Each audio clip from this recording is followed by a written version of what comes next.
ایک آخری بات یہ میں اپنے دوستوں سے کر رہا ہوں، خاص طور پہ جن کو اجازت خلافت ہے ان کے لیے، کہ کتابوں میں نے پڑھا ہے یہودیوں کے اندر جادو بہت زیادہ ہے. یعنی وہ جو فرعون کے دربار میں جادوگر اسلام لے آئے تھے، مسلمان ہوئے تھے، موسیٰ علیہ السلام پہ ایمان لے آئے تھے، تو اس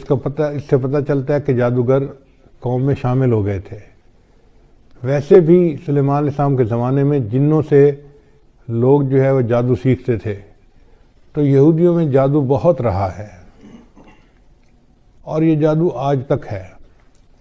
یہودیوں میں کچھ لوگ ہیں جو اسی پہ زندگی گزارتے ہیں اور اس کا نام ہے قبالہ.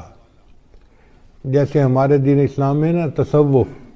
کہ کچھ لوگ روحانیت کو بنانے کے لیے پوری زندگی خانقاہوں میں رہتے ہیں، محنت کرتے ہیں، بیعت ہوتے ہیں، تو دین اسلام میں جس طرح تصوف ہے، یہودیوں میں اس کے مقابلے میں قبالہ ہے، اور قبالہ جادو کو کہتے ہیں، اور یہ جادو مستقل کرتے رہتے ہیں. ان کا حال یہ ہے کہ نبی علیہ السلام کے زمانے میں ایک آدمی تھا جو منافق تھا، اس نے نبی علیہ السلام پر بھی جادو کیا تھا، اس نے اور اس کی 2 بہنوں نے، اور نبی علیہ السلام پر 6 مہینے اس کا اثر رہا تھا. پھر اللہ تعالیٰ نے بتا دیا تو نبی علیہ السلام نے پھر ایک چٹان کے نیچے ان کے بالوں کو دبایا گیا تھا، وہ نکلوائے اور جادو کا اثر ختم ہوا. پھر اس کے بعد معوذتین نازل ہوئیں اور اللہ تعالیٰ نے ہمیشہ کے لیے جادو کا توڑ عطا فرما دیا. اب سوچئے کہ اگر اللہ کے حبیب صلی اللہ علیہ وسلم پر بھی جادو کا اثر ہو سکتا ہے تو بھئی ہم کس کھیت کی گاجر مولی ہیں. تو یہ یہودی مستقل جادو کرتے رہتے ہیں. کتاب میں لکھا ہوا تھا کہ ان کے جادو کرنے والوں نے بتایا کہ جب خلافت عثمانیہ کو توڑنا تھا تو ایک ایسا یہودی تھا کہ جس کو مستقل انہوں نے جادو کے لیے بٹھا دیا تھا.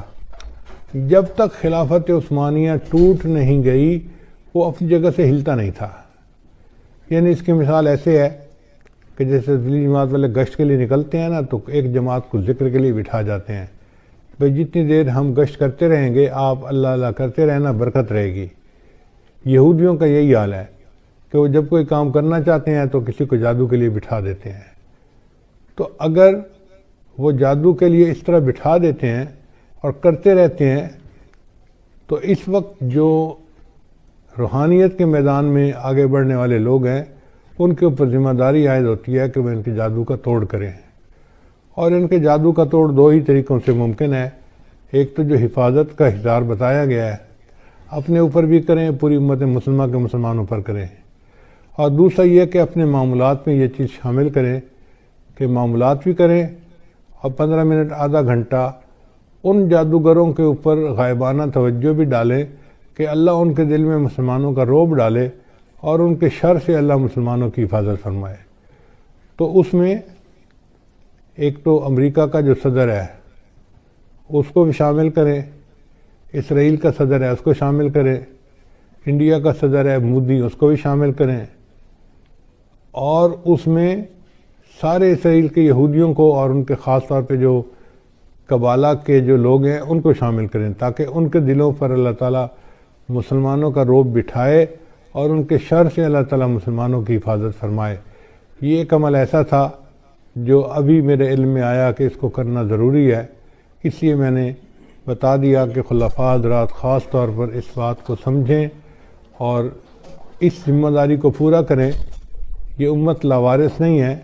اس کی ذمہ داری روحانیت کے مشائخ کے اوپر ہے، ہر سلسلے کے مشائخ کے اوپر ہے، مگر کم از کم ہم تو پورا کریں نا. امید ہے باقی اولیاء کرام اپنی جگہ پہ دعائیں کر رہے ہوں گے اور توجہ کر رہے ہوں گے، ہم بھی اس میں شامل ہو جائیں گے تو اللہ تعالیٰ ہمیں ان کے شر سے محفوظ فرمائے اور اسلام کو اللہ تعالیٰ پھر عظمت کے دن عطا فرمائے.